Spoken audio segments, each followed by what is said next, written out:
Hello students, कैसे हैं आप सब। फाइनली हम लोग लेकर आ गए हैं आपके लिए बीएचयू इलाहाबाद यूनिवर्सिटी बीयू जेएनयू का बीकॉम ऑनर्स एंट्रेंस एग्जामिनेशन का कोर्स दोस्तों, जिसका आपको था बेसब्री से इंतजार। क्योंकि मेरा नाम पहले इंट्रोडक्शन करवा दूं, मैं मोहम्मद आदिल शरीफ, मैंने बीएचयू से बीकॉम कर रखा है, मैं एमकॉम परसुइंग हूं और मैं बीएचयू से ही मैंने under graduate diploma in computer application भी कर रखा हूं और वहीं पे मैं कॉमर्स ओलंपियाड में रैंकर भी रह चुका हूं। क्योंकि हम लोगों ने बीएचयू से बहुत कुछ सीखा है, हमारा एक्सपीरियंस रहा है वहां पे। BHU is just like our home, जैसे हमारा घर होता है ना, वैसे हमारे लिए बीएचयू है। तो चूंकि हम वहां पे अपने आप को यूटिलाइज किए, बोलते नहीं इकोनॉमिक्स में कहा गया ना, you have to proper utilise the resources, कि हम अपने रिसोर्सेज को प्रॉपर यूटिलाइज करना सीखे, तभी तो हम नेशनल मैनेजमेंट कर पाएंगे। दोस्तों, यही नेशनल मैनेजमेंट तो हम यहां करने वाले हैं आपके साथ। हम अपने एक्सपीरियंस, अपने नॉलेज, अपने कंसेप्ट, ये सब कुछ लेकर आ रहे हैं डीएनएस एजुकेयर पे। और इस डीएनएस एजुकेयर पे मैं बता रहा हूं, सबसे बड़ी चीज हमारे अंदर ये होने वाला है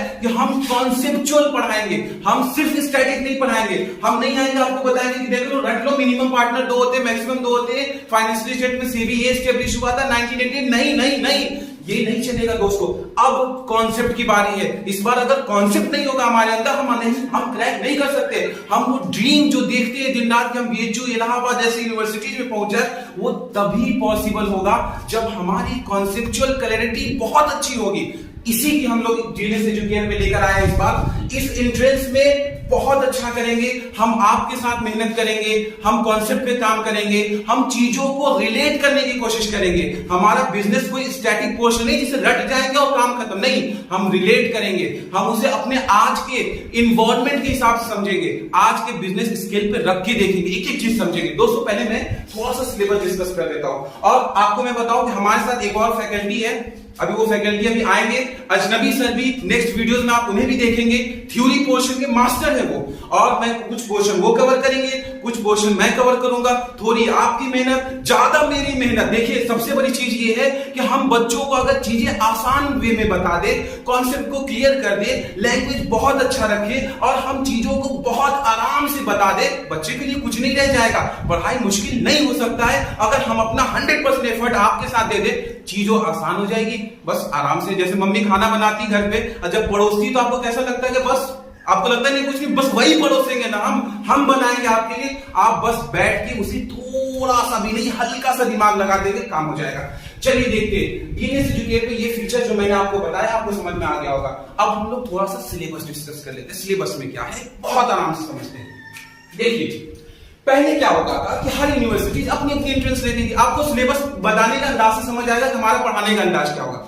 हर यूनिवर्सिटी, बीएचयू ने कहा मैं अपना एंट्रेंस लूंगा, डीयू ने कहा मेरा अपना होगा, और डीयू वैसे तो परसेंटेज पर एडमिशन लेता है, जेएनयू ने कहा मेरा अपना, और सबने अपना अपना अपना अपना। फिर गवर्नमेंट को एक तरकीब आई, क्या क्या दिमाग लगाया गवर्नमेंट ने, सोचा कि यार सारा तो सेंट्रल ही है ना, एक काम करो ना, सबको मर्ज करो और एक ही एंट्रेंस करवा दो। यही बन गया central universities common entrance test, CUCET. लोग कंफ्यूज है, क्या होगा सर, कैसे होगा सर, एग्जाम पैटर्न क्या होगा। अरे नहीं भाई, सीयूसीटी कुछ भी नहीं है। सीयूसीटी में बस इतना कर दिया गया है कि एक ज्वाइंट फैमिली स्ट्रक्चर बना दिया है, चाचा भी इसी घर में रहेंगे, वैसा स्ट्रक्चर है। तो सीयूसीटी में क्या होगा, जितनी भी सेंट्रल यूनिवर्सिटीज है सब अपने कॉमन कंबाइंड एग्जाम लेंगे और एक प्लेटफॉर्म पे वो एग्जाम आपसे लेंगे। उसके बाद आपको उसे क्रैक करना है और क्रैक करने के बाद आपका ड्रीम कॉलेज आप पे मिल जाएगा। अब बात करते हैं हम लोग सिलेबस की, डिस्कस करते हैं सिलेबस। चलिए, अब हम लोग बात करेंगे कि सिलेबस कैसा होने वाला। अब समझिए, बहुत आसान तरीके से मैं बता रहा हूं भाई मेरे, हमने पढ़ा। अच्छा, सिलेबस में भी इतनी एनालिटिकल, इतना सारा सर आपने पूरा बोर्ड भर दिया, नहीं भाई, बोर्ड पे मत जाइए, इतना बड़ा सिलेबस नहीं है। आप समझिए, सिलेबस क्या है आपका, सिलेबस वही है जो आपने पढ़ा है। हम उसी चीज को एनालिटिकल नहीं बनाने वाले हैं, हम उस चीज को आसान, क्लियर, कॉन्सेप्चुअल, एग्जाम्पल, इलस्ट्रेशन, सारा कुछ मिला के आपके सामने रख देंगे, आप आराम से पढ़ लेंगे। क्या है हमारे सिलेबस में खास, आप समझिए। देखिए, पहले क्या होता था, ध्यान समझिए, अगर सीयूसीटी के थ्रू आपका एग्जाम होता है, मतलब सर अगर बीएचयू सिर्फ अपना एंट्रेंस नहीं लेता है बल्कि सारे एएलयू और इलाहाबाद में सबका कंबाइंड एंट्रेंस होता है, तब क्या होगा। एक सवाल आपके मन में, अगर सर सीयूसीटी होगा तो पैटर्न क्या होगा। पहला सवाल बहुत अच्छा सवाल है, दूसरा सवाल आपके मन में क्या होगा, अगर सर बीएचयू ने सिर्फ अपना एंट्रेंस लिया तो क्या होगा। पहले मैं आपको ये बताता हूं कि अगर बीएचयू ने सिर्फ अपना एंट्रेंस लिया तो क्या होगा आपके साथ, फिर मैं आपको मूव करूंगा, बराबर। अब देखिए बीएचयू का क्या पैटर्न था, मैं पहले इस पे आऊंगा। अगर सीयूसीटी नहीं होता है, क्योंकि वो ज्यादा आसान होगा आपके लिए बताना, ठीक है ना। अब देखिए अगर सीयूसीटी नहीं होता है, इनकेस सीयूसीटी नहीं होता है तो क्या होगा, सीयूसीटी नहीं होगा तो क्या होगा, आप सोचिए अब क्या होगा। बीएचयू 150 क्वेश्चन आपसे पूछेगा, कितना क्वेश्चन, 150 क्वेश्चन। हर क्वेश्चन कितने मार्क्स के होंगे, 4 मार्क्स के। निगेटिव मार्किंग क्या होगी, -। क्या मतलब सर, एक क्वेश्चन सही करेंगे 4 नंबर मिलेंगे, अगर एक क्वेश्चन आपने गलत कर दिया तो 1 मार्क्स उसी में से कट जाए, ये सिंपल सी बात है। सिलेबस क्या रहेगा सर, सिलेबस रहेगा सर आपने जो 11th और 12th में पढ़ा है वही सिलेबस है आपका। आप अभी मैं जोड़ के बता दूं सारा सिलेबस, सारा निकल जाएगा 11th 12th। अभी देखिए करता हूं मैं। पहला क्या है, अकाउंटेंसी है ना, अकाउंटेंसी आपने नहीं पढ़ा 11th में। फाइनेंशियल अकाउंटिंग नहीं पढ़ा आपने 11th में। आपने जर्नल नहीं पढ़ा क्या, आप लेजर पढ़ के नहीं आए हो क्या, आप ट्रायल बैलेंस पढ़ के नहीं आए हो क्या, आप बैंक रिकॉन्सिलिएशन स्टेटमेंट पढ़ के नहीं आए हो क्या, आप बिल्स ऑफ एक्सचेंज नहीं पढ़े क्या, आप फाइनेंशियल स्टेटमेंट नहीं पढ़े क्या, आप फाइनेंशियल स्टेटमेंट विदाउट एडजस्टमेंट नहीं पढ़े क्या, आप रेक्टिफिकेशन ऑफ एरर नहीं पढ़े क्या, आप एडमिशन नहीं पढ़े क्या, आप रिटायरमेंट नहीं पढ़े क्या, आप डेथ नहीं पढ़े क्या, आप डिसोल्यूशन नहीं पढ़े क्या, आप शेयर नहीं पढ़े, डिबेंचर नहीं पढ़े, रिडम्पशन नहीं पढ़े, comparative statement, common cycle, cash flow, क्या नहीं पढ़े हैं आप सब पढ़े हैं भाई मेरे। अकाउंटेंसी में कुछ नहीं है, ये जो अकाउंटेंसी और ये जो फाइनेंशियल स्टेटमेंट एनालिसिस है, ये क्या है, ये पूरी अकाउंटिंग है आपकी जो हमने 11th 12th में पढ़ा है। 2 चीज 30 क्वेश्चन तो आपका यहीं से, 15 question financial accounting, 15 question financial statement analysis, ये आपका 11th 12th के अकाउंट्स है। सिलेबस को कॉम्प्लिकेटेड मत समझिए। आप बीएचयू ने नोटिफिकेशन में 10 लिख दिया तो पर्सनल एनालिसिस हम तो 3 सब्जेक्ट पढ़े थे, अकाउंट्स, इकोनॉमिक्स, बिजनेस। ये क्या भैया मेरे, ये दोनों अकाउंट्स का ही पोर्शन है। 30 क्वेश्चन तो सिर्फ अकाउंट से कवर होना है आपका, बात खत्म हो गई। सर आगे बताइए, सर आगे। ये सर फाइनेंशियल मार्केट, ऐसा नाम तो कोई बुक ही नहीं था सर मेरे पास, ये कहां से लेकर आए, ये बताओ। क्लास 12th में है ना, जल्दी बिजनेस की बुक खोलिए, बिजनेस की बुक का हाफ पोर्शन खोलिए और उधर चले जाइए थोड़ा सा। बिजनेस की बुक का 50% बाद वो कंट्रोलिंग वाला चैप्टर, हाँ भाई उसके आगे जाओ ना, देखो तो खोल कर तो देखो। अब क्या मिलेगा वहां पे, फाइनेंशियल मार्केट का पूरा चैप्टर वही कंटेंट है। आपने सेबी के बारे में नहीं पढ़ा, आपने स्टॉक एक्सचेंज के बारे में नहीं पढ़ा, ये सब कुछ पढ़े हो ना। आपने इक्विटी से सोर्सेज ऑफ फाइनेंस नहीं पढ़ा कि इक्विटी शेयर है कि प्रेफरेंस शेयर है, डिबेंचर है, शॉर्ट टर्म है, लॉन्ग टर्म है, मीडियम टर्म, ये सब आपने नहीं पढ़ा। ये सब कुछ आप पढ़ चुके हैं। तो हम लोग फाइनेंशियल मार्केट से रिलेटेड भी बहुत, प्राइमरी मार्केट आपने नहीं पढ़ा, सेकेंडरी मार्केट नहीं पढ़ा, आपने स्टॉक एक्सचेंज के बारे में नहीं पढ़ा, आपने नहीं पढ़ा कि प्राइमरी मार्केट में कैसे हम इश्यू करते हैं, आपने नहीं पढ़ा कि स्टॉक एक्सचेंज कैसे काम करती है, आपने डीमटेरियलाइजेशन के बारे में नहीं पढ़ा, आपने डीम्यूचुअलाइजेशन के बारे में नहीं पढ़ा। जब आपने क्या डीमैट अकाउंट नहीं खोला, सर शेयर प्रेफरेंस शेयर क्या होता है, किसको किसके ऊपर डिविडेंड मिलता है, किसको ज्यादा डिविडेंड, किसका फिक्स रेट, किसका फ्लक्चुएटिंग, किसको ईबीआईटी, किसको इंटरेस्ट, किसको टैक्स, किसको डिविडेंड, सब पढ़े हैं आप। बस मैं आपको कॉन्सेप्ट देने वाला हूं। आगे सर इकोनॉमिक्स,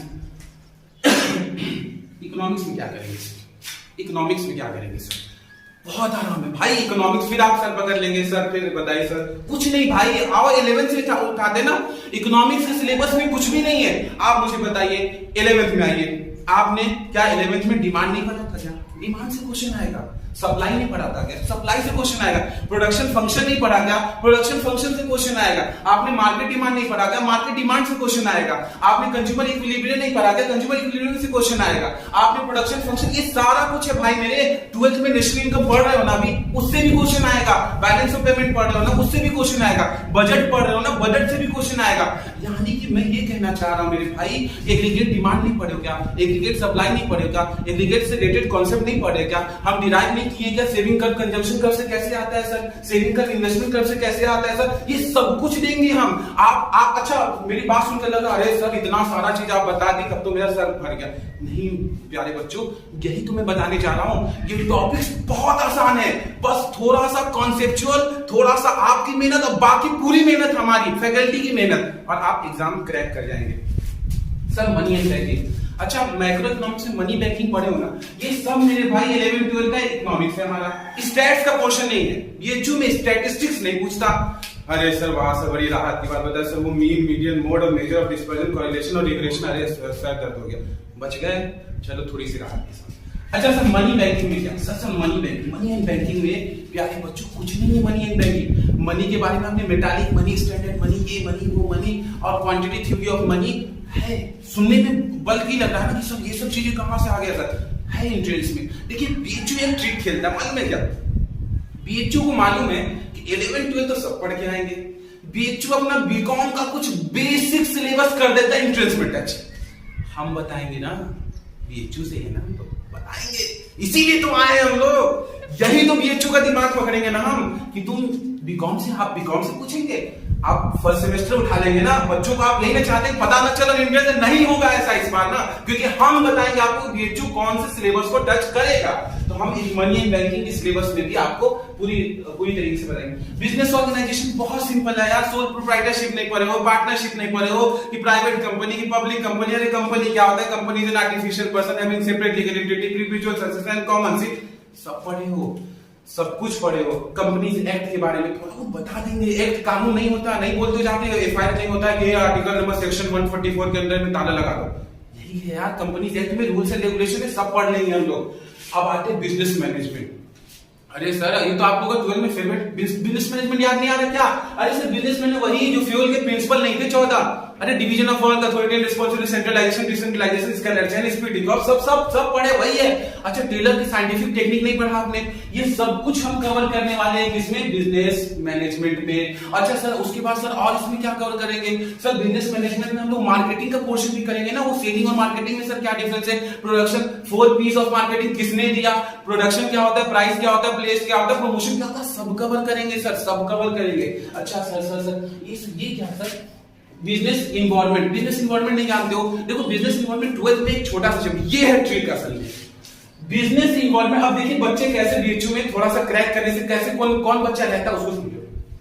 बिजनेस इन्वायरमेंट में 12th में क्या किया? 12th में दे दिया 3-4 पेज का एक चैप्टर। अब 4 पेज के चैप्टर से 15 क्वेश्चन कैसे आ सकता है? यानी हर लाइन से पूछेंगे क्या क्वेश्चन? नहीं। अब ये क्या करता है कि बिजनेस इन्वायरमेंट जो हमने बीकॉम में हम लोगों ने पढ़ा था उसका सिलेबस उसमें पूछ देगा। अब ये कौन बताएगा? डीएनएस बताएगा। अब आगे बढ़ते हैं, करंट इकोनॉमिक अफेयर, देश में क्या चल रहा है, बजट क्या चल रहा है। आजकल तो न्यूज तो देखते हैं ना तो वो वाला न्यूज नहीं पूछेगा कि वहां क्या चला, वो हीरो कहां गया, ये सब कुछ नहीं। न्यूज में पूछेगा क्या?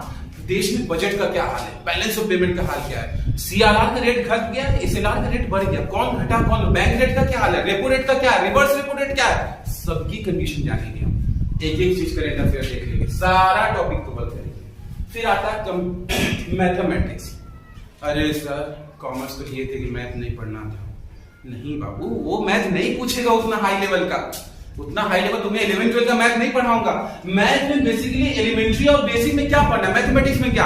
अरे बचपन में नहीं निकालते हैं कि किसी सामान का कॉस्ट इतना है तो उसे इतने परसेंट में बेचा तो बताओ प्रॉफिट परसेंट क्या होगा, लॉस परसेंट क्या होगा।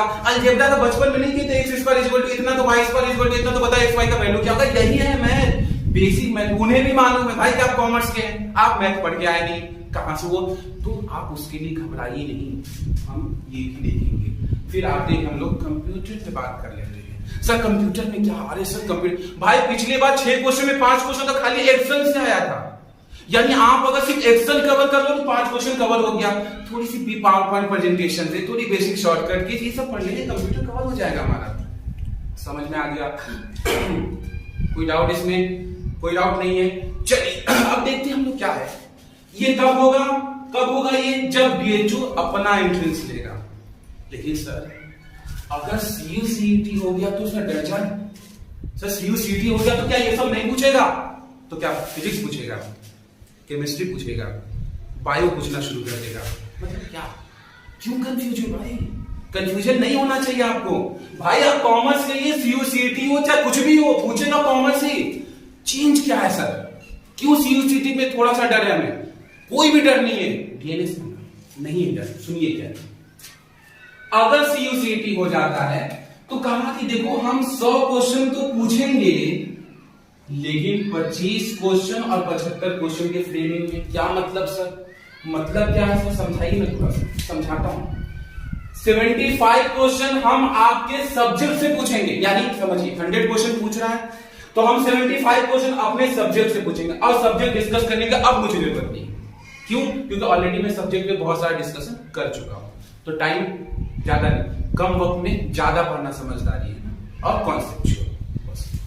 सर 75 क्वेश्चन कॉमर्स से पूछेंगे सर, हो गया मामला आसान। भाई किसी भी एंट्रेंस को क्रैक करने के लिए तो हमें 50% 55% इनफ है, मोर देन इनफ है। आप ये क्यों सोच रहे हो कि 150 में 150 लगाएंगे तभी एंट्रेंस क्रैक होगा? किसने कहा? Who says that कि 150 में 150 सही करना पड़ता है? भाई मेरे ऐसा कुछ भी नहीं है। आप अगर 50-55% क्वेश्चन क्रैक कर दिए एंट्रेंस क्वालिफाई हो गए। उतना तो यार बहुत आराम से आता है भाई, उतना तो बहुत आराम से। आप जब मैं आपको समुद्र में पूरा ले जाऊंगा तो आप नदी पार नहीं कर लेंगे, कर लेंगे, नदी है ना। आइए करेगा क्या सर? अगर बीकॉम ऑनर्स में क्या होगा कि अगर सीयूसीटी होता है 100 क्वेश्चन पूछे जाएंगे, कितने? 100। 100 क्वेश्चन में 75 कॉमर्स के। सर कॉमर्स अब मत बताइए सर, इतना बता दिए ना आप, तो बस पढ़ाइए आप, अंदाज बस पढ़ा दीजिए सर, अब कॉमर्स नहीं बताऊंगा सर। तो और क्या? अब देखिए ये आ गया, ये महाशय आ गया। ये महाशय है क्या? पहले बताओ तो इसकी पूछने का पहले ये महाशय ये कि कह रहे हैं कि 25 क्वेश्चन हम पूछेंगे जनरल इंग्लिश से, जनरल अवेयरनेस से, मैथमेटिक्स से और लॉजिकल रीजनिंग से। लॉजिक क्या है सर? अब लॉजिक समझिए। हो ये रहा है कि सीयूसीटी ने सोचा कि यार तुम लोग तो 9-10 पढ़ के आए हो, 1 to 8 भी पढ़े हो, 11-12 भी पढ़े, कुछ अंग्रेजी आता है, इंग्लिश कुछ आता है, फिल द ब्लैंक्स दे देंगे, एक्टिव पैसिव दे देंगे, वर्ब दे देंगे, वर्ब एग्रीमेंट का फॉर्म दे देंगे, डायरेक्ट इनडायरेक्ट दे देंगे, स्पीच दे देंगे, नरेशन दे देंगे, कुछ कर लोगे, है थोड़ा बहुत नॉलेज। याद रखिए जब कॉमन एप्टीट्यूड टेस्ट होगा तो आपसे नहीं पूछेगा, कॉमन एप्टीट्यूड टेस्ट में आपसे नहीं पूछेगा बहुत हाई लेवल बेसिक क्वेश्चन यार, जो बचपन में मम्मी बैठ के लगवाती थी ना, active passive direct indirect narration, ये वही पूछेगा। किसमें? जनरल इंग्लिश में। फिर इन द ब्लैंक्स, और तो हम बचपन में पढ़ते थे ना कि आर्टिकल भरो, ए होगा कि एन होगा कि द होगा, तो रटवाते थे कि वॉवेल रहेगा तो एन लगा देता, वही बेसिक क्वेश्चंस आएंगे सर जनरल अवेयरनेस से। अब जब अगर एग्जाम सीयूसीटी देगा तो चूंकि ये कॉमन सबके लिए होगा, बीकॉम और बीएससी और बीए और सबके लिए होगा, तो जनरल अवेयरनेस थोड़ी बहुत हिस्ट्री पूछ लिया, थोड़ी बहुत इकोनॉमिक्स पूछ लिया, थोड़ी बहुत करंट अफेयर पूछ लिया, थोड़ी बहुत जीके, बस। अब देखो यार उसका सीयूसीटी का भी हक है यार, नहीं कम से कम यार अगर हम क्या कसम खाए हैं कि कॉमर्स पढ़े तो कॉमर्स का जवाब देंगे, ये कोई बात नहीं हुई। हम तो सोसाइटी में भी रहना है ना, हमें सोसाइटी के बारे में अवेयरनेस होना चाहिए ना, हमें इस काबिल होना चाहिए ना कि हम हर टॉपिक में कुछ बात रख सके। ऐसे तो आपको मोहल्ले में भेज दिया जाए किसी बात, आप हर चीज में बोले, जब पेपर में आए तो अरे सर नहीं सर ये नहीं, तो बस वही तो सीयूसीटी चाहता है, थोड़ा सा यार हल्का सा जनरल अवेयरनेस पूछ देगा आपसे, अब इसमें घबरा जाओ, नहीं घबराना है भाई। अच्छा सर मैथ में क्या? अरे मैथ में वही छोटा मोटा एक प्रॉफिट एंड लॉस का क्वेश्चन पूछ देगा, कुछ परसेंटेज के क्वेश्चन पूछ देंगे, कुछ सिंपल इंटरेस्ट, कुछ कंपाउंड इंटरेस्ट, इस तरीके के छोटा मोटा क्वेश्चन आ जाएगा, क्या प्रॉब्लम है भाई, कर लोगे आराम से। अच्छा लास्ट है लॉजिकल रीजनिंग। रीजनिंग याद है? अगर पापा की चाचा की बेटी का वो होगा तो बताओ तुम्हारा उससे क्या रिश्ता? अरे क्या रिश्ता सर, क्या रिश्ता?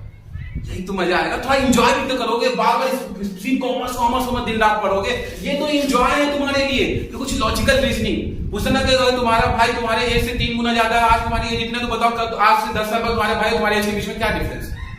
कर लेंगे सर, लॉजिक बताया जाएगा, ट्रिक बताया जाएगा, शॉर्टकट्स बताया, थोड़ा एंजॉय भी तो करोगे। हमेशा बच्चों के अंदर ये होना चाहिए कि कुछ नई सीखने की भी बात होनी चाहिए, यही तो कह रहा है सीयूसीटी कि कुछ नई सिखा देंगे तुमको। सीयूसीटी का आप धन्यवाद कहिए कि सर कुछ नया भी सीखने को मिलेगा, लेकिन चूंकि अभी सीयूसीटी पूरी तरीके से इंप्लीमेंट नहीं किया है, अपना सिलेबस नहीं बताया है, तो हम लोग एक एजम्पशन है कि ये सिलेबस हो सकते हैं, बराबर है। अब हम क्या करने वाले टीएन इंस्टीट्यूट के, हम ये करेंगे कि फिलहाल आपका जो सब्जेक्ट स्पेसिफिक होते हैं जैसे कि अकाउंटेंसी, इकोनॉमिक्स, बिजनेस और बिजनेस मैनेजमेंट, ये सारा कुछ पोर्शन शुरू कर देंगे, ये पोर्शन स्टार्ट कर देंगे पढ़ाना। और जैसे ही सीयूसीटी अपना सिलेबस इंट्रोड्यूस कर देगा, जैसे ही सीयूसीटी बता देगा कि हम ये चीज पूछेंगे, फिर हम आपका वो सिलेबस भी लेकर आ जाएंगे और वो सिलेबस भी आपका कंप्लीट करा देंगे। नंबर 1। अब इस कोर्स के बारे में मैं 2-4-5 पॉइंट्स बताता हूं, इसको बहुत ध्यान समझिए। देखिए हमें मालूम है कि कोविड की वजह से बहुत से घर टूट गए, हमें यह भी मालूम है कि फाइनेंशियल कंडीशन हमारी अच्छी नहीं है, इसीलिए हमने अपने कोर्स को, हमने बात की अपने टीममेट से, हमने कहा कि नहीं सर कोर्स महंगा मत रखिए, बच्चों की कंडीशन इतनी नहीं है, बच्चे इतनी इकोनॉमिकली एम्पावर नहीं है कि वो आपको 5,000, 7,000, 8,000, 10,000 का कोर्स कर देंगे। हमने इसलिए सर से रिक्वेस्ट किया, अपनी टीममेट से बात किया और सारा बात करने के बाद हमने कोर्स का दाम 2500 रखा, जिसमें से भी हम लोग डिस्काउंटेड वैल्यू पे हम सिर्फ 2000 यानी 1999, वो थोड़ा होता है ना 199 लिखने से अट्रैक्शन बढ़ता है, तो वो हम लोगों ने भी कर लिया। तो खैर बस मुश्किल से यही कोर्स 2000 क्या सर, एक महीने की जो आप कोचिंग की फीस देते हैं वो आप डीएनएस एजुकेटर को देंगे और उससे बेसिक हमारा भाई सबके एक्सपेंस होते हैं, बहुत सारी चीजें, तो वो हम कवर कर लेंगे। हमारा मकसद आपको कॉन्सेप्चुअल लेवल पे पढ़ाना है, आपको एंट्रेंस क्रैक करवाना है, आपको उन ऊंचाइयों पे ले जाना है ताकि आप अपने माँ बाप के ड्रीम को पूरा कर सके, और आपको फ्रस्ट्रेशन से निकालना है, आपको कॉन्सेप्चुअल क्लैरिटी देना। ठीक है, ये समझ में आ गया। अच्छा सर और क्या इस कोर्स के बारे में, तो वो भी समझ लीजिए। आपको कुछ नहीं करना है, हमारा ये वीडियो अगर आपको पसंद आ गया हो, आपको लगता है कि हम आपके साथ उस सफर पे जा सकते हैं जिस सफर की आपको तलाश थी, तो डीएनएस एजुकेटर ऐप को जरूर डाउनलोड कीजिए। डीएनएस एजुकेटर ऐप को डाउनलोड कर लीजिए। हम क्या करेंगे, हम अपने टीममेट से कहेंगे कि इस ऐप का जो लिंक है वो डिस्क्रिप्शन में दे दे, इस ऐप के बारे में बता दे। मेरा नाम मोहम्मद आदिल शरीफ है, ये मेरा कॉन्टेक्ट नंबर सामने है 6388788130, और डीएनएस से जो हमारी टीम का, जिससे आप कभी भी 10 से 5 कॉल कर सकते हैं, उनसे बात कर सकते हैं। ये है आपको उनका नंबर 6387986764। आप इस कोर्स को परचेज कर लीजिए, बहुत चीप एंड बेस्ट है, बहुत सस्ता है, हमने महंगा नहीं रखा है। मुझे मालूम है कोविड से बहुत सारी फैमिली टूट गई है, हमें उस चीज को भी ध्यान देना, हमें पढ़ाई को टोटली कमर्शियलाइज नहीं बना देना है ताकि बच्चों का नुकसान ना हो और गरीब का भी बच्चा पढ़ के अच्छे पोस्ट पे अच्छे क्वालिफिकेशन के साथ इस इकोनॉमी को लीड करके दिखाए, एक अच्छा इकोनॉमिस्ट बन के दिखाए, एक अच्छा अकाउंटेंट बन के दिखाए, एक अच्छा इनकम टैक्स ऑफिसर बन के दिखाए, एक अच्छा इंसान बनकर दिखाए। तो हमारी यही कोशिश है, डीएनएस एजुकेटर आपके साथ जुड़ा हुआ है, आपके साथ काम कर रहा है ताकि आप इस एंट्रेंस को क्रैक कर लें। किसी भी तरह का आपको डाउट हो, आप हमारे ऐप के नीचे में जाइए, हमें कॉल कीजिए, हमें कांटेक्ट कीजिए, हम आपके साथ हमेशा मौजूद है।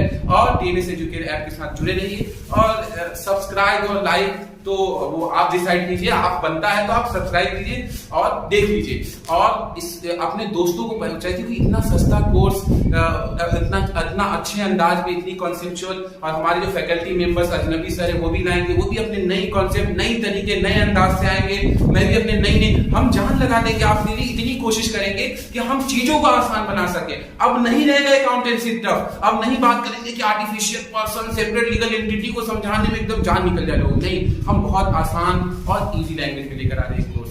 तो थैंक यू वेरी मच, आप लोगों का बहुत बहुत शुक्रिया। आप लोग हमारे ऐप को जरूर डाउनलोड करें। Thank you very much guys.